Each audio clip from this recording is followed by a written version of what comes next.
പിന്നെ കഴപ്പുള്ള പെൺകുട്ടികൾ അല്ലെങ്കിൽ എല്ലാം തുറന്ന് കാണിക്കാൻ വേണ്ടി ബസ്സിനകത്ത് കയറി മാത്രമേ നടക്കുകയുള്ളൂ എന്നാണ് ഈ ഷഫീന ബീവി പറയുന്നത്. ഷഫീന ബീവിക്ക് ഇങ്ങനത്തെ വന്ന സന്ദർഭങ്ങളൊക്കെ അവർ ബസ്സിനകത്ത് കയറി പോയി ആൾക്കാരെ വരയ്ക്കാനും പിടിക്കാനൊക്കെ നിന്നിട്ടുണ്ടാവും. പക്ഷേ അതൊക്കെ ന്യൂ ജനറേഷൻ പിള്ളേർക്ക് പറഞ്ഞ കാര്യമില്ല. അവർക്ക് അതിനൊക്കെ നല്ല വഴികൾ അറിയാം. സമൂഹത്തിൽ ഒരുപാട് സ്ട്രഗിൾ ചെയ്ത് മുന്നേറി നിൽക്കുന്ന ഒരു വിഭാഗത്തെ മാത്രം ചൂസ് ചെയ്തുകൊണ്ട് അവരെ വ്യക്തിഹത്യ ചെയ്യുക, മാനഹാനി ചെയ്യുക, അവരെ സമൂഹത്തിൽ വൃത്തികേടായിട്ട് ചിത്രീകരിക്കുക. ഇതാണ് ഇവരുടെ ഒരു സൈക്കോ ഹോബി എന്ന് പറയുന്നത്. പക്ഷേ അവർക്ക് സൈക്കോ ആണെന്ന് പറയാനുള്ള കാരണം എന്ന് വെച്ചാൽ നമ്മുടെ വീട്ടിൽ ഒരു ഫംഗ്ഷൻ നടന്ന സമയത്ത് സിബിയാമോളുടെ ഒരു ഫംഗ്ഷൻ നടന്ന സമയത്ത് അവർ വരികയും അവർ ഗിഫ്റ്റ് ഒക്കെ കൊടുത്തിട്ട് അവർ പോവുകയും ചെയ്തതാണ്.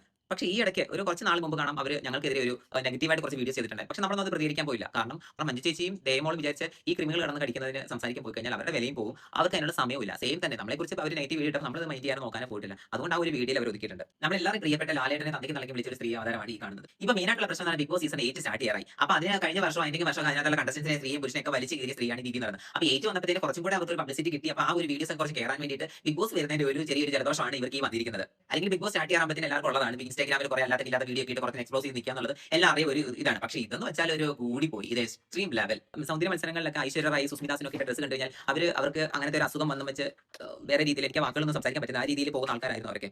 സത്യത്തിൽ ഷഫീന ബീബിക്ക് ബഹദൂർ മരിച്ചതും ഉമ്മർ മരിച്ചതും നസീർ മരിച്ചതൊന്നും ആ സ്ത്രീ ഇതുവരെ അറിഞ്ഞിട്ടില്ല. എനിക്ക് അവരുടെ ഒരു ക്യാരക്ടറിൽ നിന്ന് മനസ്സിലായ കാര്യം എന്ന് വെച്ചാൽ ഇവർക്ക് ഒരു ഫ്രസ്ട്രേഷൻ ആണ്. കാരണം ഇവരെ കൊണ്ട് സാധിക്കാൻ പറ്റാത്ത കാര്യങ്ങൾ ഒരുപാട് സ്ത്രീകൾ സമൂഹത്തിൽ ഫൈറ്റ് ചെയ്ത് മുന്നേറുന്ന കാണുമ്പോൾ ഇവർക്ക് നേടാൻ പറ്റാത്തതിന്റെ ഒരു ഫ്രസ്ട്രേഷൻ ഒരു ഫോണിന്റെ മുന്നിൽ ഇരുന്ന് അവർ ആക്രോശിച്ച് തീർക്കുകയാണ്, അവർക്ക് വലിച്ചു കീറുകയാണ്. ഇതൊരു തരം സൈക്കോയാണ്. ഒരു സ്ത്രീയുടെ പല പ്രസ്താവനകൾ ഒരുപാട് ബ്ലോഗേഴ്സ് ഒക്കെ എടുത്തിട്ട് ചെയ്തിട്ടുണ്ട്. എന്നാൽ പോലും ഞാൻ ചെയ്യുന്നില്ല, അതൊക്കെ കണ്ട് അവർക്ക് ഇത് എക്സ്ട്രീം ലെവലിൽ അവർക്ക് കൊടുക്കേണ്ടതൊക്കെ കൊടുത്തിട്ടുണ്ട്. എന്നിട്ടും നമ്മുടെ മനസ്സിന് ഭയങ്കരമായിട്ട് വിങ്ങലുണ്ടാവുന്നുണ്ട്. ആ ഒരു ചെറിയ പെൺകുട്ടിയെ ഇത്രയ്ക്ക് വൃത്തികേടായിട്ട് ചിത്രീകരിച്ചുകൊണ്ട് വീഡിയോ ചെയ്യാം, ഭയങ്കര വൾഗറായിട്ട് സംസാരിക്കാം. നമുക്ക് എന്തുകൊണ്ട് ഇതിനെ ഒരു വാക്ക് പ്രതികരിക്കാൻ പറ്റിയില്ല? അതിന് നമ്മളുടെ ഒരു പിന്തുണ അല്ലെങ്കിൽ നമ്മളുടെ ഒരു വോയിസ് ഇതിനെതിരെ വേണമെന്ന് വിചാരിച്ചിട്ട് മാത്രമാണ് ഞാൻ ഈ ഒരു വീഡിയോ ചെയ്യുന്നത്. അല്ലെങ്കിൽ ഷഫീന ബീബി ഇതിന് മുമ്പ് പല ആൾക്കാരെ വലിച്ചു കയറുന്നത് കണ്ടിട്ടുള്ളതാണ്. അതിലൊന്നും ഞാൻ പ്രതികരിക്കാൻ എടുക്കാനൊന്നും പോയിട്ടില്ല. പക്ഷേ ഈ ഇത്രയും ചെറിയൊരു കുട്ടീനെ സമൂഹത്തിൽ നല്ല നിലയിൽ നിൽക്കുന്ന ആൾക്കാരിൽ ഏറ്റവും സമൂഹത്തിൽ നല്ല നിലയിൽ നിൽക്കുന്ന കുട്ടീനെ ഇങ്ങനെ ഒരു വർത്താനം പറഞ്ഞപ്പം നമുക്ക് മാനസികമായിട്ട് ചെറിയൊരു ബുദ്ധിമുട്ടുണ്ടായതിന്റെ ഒരു തുറന്നു പറച്ചിലാണ് ഞാൻ അവിടെ നടത്തിയത്. അല്ലാണ്ട് പ്രത്യേകിച്ചൊന്നുമില്ല. പക്ഷേ ബീബി എന്ന് പറയുന്ന വാക്ക് തന്നെ ഈ ഒരു സമുദായത്തിലെ നല്ല റെസ്പെക്ട് കൊടുത്ത് സ്ത്രീകളെ ഉച്ചരിക്കുന്ന സ്ത്രീകളെ വിളിക്കുന്ന ഒരു പേരിനോട് കൂടി ചേർക്കുന്ന വാക്കാണ്. പക്ഷേ ഈ ഷഫീനയുടെ കൂടെ ഈ ഒരു പേര് ചേർത്താൽ തന്നെ വളരെ ആ ഒരു വാക്കിനും സമുദായത്തിനും തന്നെ